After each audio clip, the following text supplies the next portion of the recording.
Hey guys, so that actually just kind of brings back to an idea I had a couple of months ago, and I kind of just got re-reminded just there, and I'd actually kind of only spoken to Shanda about it recently, just about kind of like the adventures of Toby. I kind of just thought about strapping a camera to Toby and let him wander and see how that goes, but I don't know about that. We'll see.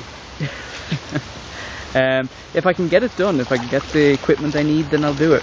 But yeah, no, just him wandering around playing in the water kind of reminded me of that. Anyway guys, I better go finish walking Toby, so I'll see you in see you in the next video and in the vlogs and stuff. See you guys later.